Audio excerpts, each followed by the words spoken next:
हाय दोस्तों, क्या हाल है। तो आज का टॉपिक है सैमसंग की बैटरी। बेसिकली हम सभी देखते आ रहे हैं कि सैमसंग अपने 5000 mAh बैटरी को ऐसे ऑप्टिमाइज करता है कि अदर ब्रांड्स के 6000 mAh बैटरी को इजीली टक्कर दे देता है। और हम सब समझते हैं कि सैमसंग ने भाई छोटी बैटरी देने के बाद भी क्या ही ऑप्टिमाइजेशन करा है कि बड़ी बैटरी वाले फोन्स को इजीली टक्कर दे रहा है। तो चलिए समझते हैं इस वीडियो में क्या सैमसंग का ये ऑप्टिमाइजेशन है या फिर कोई झोल है इसमें। तो बात ऐसा है कि मैंने एक्स के ऊपर आइस यूनिवर्स का एक ट्वीट पढ़ा था जिसे मैं काफी ज्यादा रिलेट कर गया। और मैं सैमसंग एस सीरीज का काफी पुराना यूजर हूँ। बेसिकली मैं S7 एस से लेकर S24 प्लस तक कंटिन्यू एस सीरीज का फोन ही यूज करते आ रहा हूँ, क्योंकि मेरा लॉजिक और वो आइस यूनिवर्स का ट्वीट काफी हद तक सिमिलर है। तो जो मैं इस वीडियो में ब्रेक डाउन करूंगा वो सिर्फ मेरा एनालिसिस है और आप कमेंट में बताइएगा कि मेरा एनालिसिस आपको कैसा लगा। सबसे पहले हार्डवेयर से शुरू करते हैं। अगर सैमसंग अपना हार्डवेयर चाइनीज फ्लैगशिप की तरह देने लगे, like 10 bit display, PWM dimming को हाई कर दे, जो टच रिस्पॉन्स है उसे इंक्रीज कर दे, और जितने सारे सेंसर मिलते हैं लाइक जायरो, प्रॉक्सिमिटी सेंसर, बिना किसी रुकावट के कैमरा एल्गोरिथम फुल पोटेंशियल पे यूज करना शुरू कर दे, फुल एनिमेशन प्रोवाइड करने लगे बिना कोई कॉम्प्रोमाइज़ किए, like motion blur, always AI activation, ये सारी चीज़ें अगर सैमसंग फुल पोटेंशियल पे एक्टिवेट कर दे तो भाई सैमसंग का जो 5000 mAh का बैटरी है ना, वो खत्म होने में ज़्यादा टाइम नहीं लगेगा। सबसे पहले मेन कंपोनेंट यानी डिस्प्ले देखिए। आज के टाइम पे हर एक चाइनीज फोन्स के अंदर आपको 10 बिट डिस्प्ले पैनल देखने को मिलता है, हाई PWM डिमिंग देखने को मिलेगा। इसके अलावा जो उनका टच रिस्पॉन्स है वो काफ़ी बेटर रहता है सैमसंग के मुकाबले। और सैमसंग कहाँ पे है भाई, सैमसंग में आज भी आपको उनके अल्ट्रा फोन्स में 8 बिट का पैनल देखने मिलेगा, जिसकी वजह से आपको कलर बेंडिंग इशू दिखेगा। उसके अलावा जो इनका PWM डिमिंग है वो तो काफ़ी ज़्यादा लो रहता है भाई कंपेयर टू चाइनीज फ्लैगशिप, जिसकी वजह से फ्लिकरिंग ज़्यादा देखने को मिलता है। और आपको लगता है ना 10 बिट और 8 बिट में आंखों का फर्क, बेसिकली आंखों से फर्क पता नहीं चलेगा, आप गलत हो भाई, क्लियर फर्क दिखता है। आप कोई भी कंटेंट देखो, वॉलपेपर सेट करो फोन पे, हर जगह पे कलर वाली जो बेंडिंग इशू है ना वो दिखता है। अब जाहिर सी बात है कि 8 bit panel with low PWM dimming कम बैटरी कंज्यूम करेगा compare to 10 bit panel with high PWM dimming. Next UI की बात करते हैं। सैमसंग अपने UI में कई जगहों पे ब्लर दिया ही नहीं है compare to Chinese flagship. Blur के मामले में सैमसंग बहुत पीछे है। एनिमेशन में स्मूथनेस में कमी दिखती है भाई, वो उतने अच्छे से ऑप्टिमाइज नहीं है।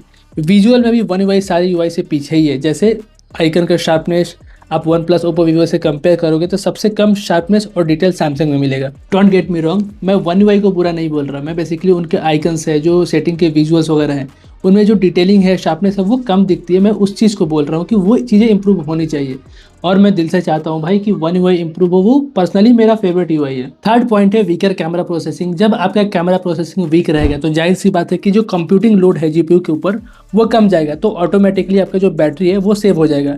लाइक चाइनीज फोन्स को देखिए, सैमसंग के कंपैरिजन में उनका जो ऑप्टिमाइजेशन है वो ज़्यादा बेटर रहता है नॉइज़ और शार्पनेस के मुकाबले। सैमसंग में नॉइज़ ज़्यादा दिखता है, शार्पनेस कम दिखता है। सैमसंग अपने सेंसर को फुल पोटेंशियल पे पुश ही नहीं करता है, specially 3x and 5x telephoto periscope lens. और वही चाइनीज मैन्युफैक्चरर के पास बड़ी बैटरी है तो उन्हें नहीं सोचना है कि मैं अपने कैमरा प्रोसेसिंग को लिमिट कर दूँ, इसलिए वो फुल पोटेंशियल पे अपने कैमरा सेंसर को पुश करते हैं। फोर्थ पॉइंट है सेंसर को अंडरक्लॉक करना। आपने देखा होगा कि सैमसंग का जो फिंगरप्रिंट है वो थोड़ा सा स्लो रिस्पॉन्स करता है कंपेयर टू चाइनीज फ्लैगशिप। और वहीं पर अगर आप एक जायरो प्लेयर हो, बेसिकली BGMI में जायरो यूज़ करते हो, तो आप नोटिस करना compare to other Chinese flagship phone, Samsung का 30 स्टार्टिंग के बेसिकली 30 सेकंड से 1 मिनट तक का जो उनका सेंसर है ना वो थोड़ा सा डिले वर्क करता है। इसके अलावा double tap to wake up, notification आने के बाद से स्क्रीन वेकनिंग और फिंगरप्रिंट रिकॉग्निशन का फेलियर सबसे ज़्यादा सैमसंग फोन में ही है। हाँ, इनके फ्लैगशिप में बहुत ज़्यादा देखने को नहीं मिलता है, बट जो इनके मिड रेंज और अपर मिड रेंज है बहुत गंदा भाई, बहुत ज़्यादा ये फेलियर देखने को मिलेगा। ये सारे सेंसर इशू इसलिए रहता है क्योंकि जब आपका फ़ोन लॉक रहता है ना, तब सैमसंग क्या करता है कि अपने पूरे सिस्टम को ही डीप स्लीप मोड में डाल देता है, जिसकी वजह से आपके जितने सेंसर हैं वो ऑटोमेटिक ही बंद हो जाते हैं। और डीप स्लीप मोड में डालने की वजह से क्या होता है कि जब भी आप अपने फ़ोन को अनलॉक करोगे फर्स्ट टाइम, वहाँ पे आपको लैग और जिटर देखने को मिलेगा। आप नोटिफिकेशन पैनल को डाउन करोगे, वहाँ पे आपको जिटर दिख जाएगा, क्योंकि इनके सारे ही सेंसर डीप स्लीप मोड में रहते हैं, जिसकी वजह से आप फर्स्ट टाइम फ़ोन को यूज़ करते हो तब आपको लैग और जिटर देखने को मिलता है। आप इसको एक एग्जांपल की तरह समझ सकते हो, लाइक आपका कोई फ्रेंड सोया हुआ है नींद से, आप गए पानी लेके मार दिया या फिर उसको झकझोर दिया, उठ उठ चल दौड़ने चलना है, तब उसकी हालत क्या होगी, वो लड़खड़ाते हुए दौड़ेगा। बस आप उसे ऐसा ही समझ लो। सो मेरे हिसाब से ये सैमसंग का ऑप्टिमाइजेशन नहीं है, सैक्रिफाइसेस है यूजर एक्सपीरियंस में, क्योंकि भाई कॉस्ट कटिंग करना है, छोटी बैटरी देना है और छोटी बैटरी को कंपेयर कराना है बड़ी बैटरी से, तो जाहिर सी बात है कि सैक्रिफाइस तो करना ही पड़ेगा यूजर एक्सपीरियंस में। अब आप सोचो भाई, अगर सैमसंग के पास बड़ी बैटरी होती लाइक 6000 mAh, 7000 mAh, तो भाई वन UI का जो एक्सपीरियंस होता वो अनबीटेबल होता। लेकिन सैमसंग बीइंग सैमसंग, हम तो भाई कॉस्ट कटिंग करेंगे, हम कॉस्ट कटिंग पे बिलीव करते हैं, यूजर एक्सपीरियंस में नहीं। खैर, आपका क्या सोचना है मेरे इस लॉजिक पे कमेंट में बताइए। मिलते हैं नेक्स्ट वीडियो में, तब तक के लिए बाय, टेक केयर।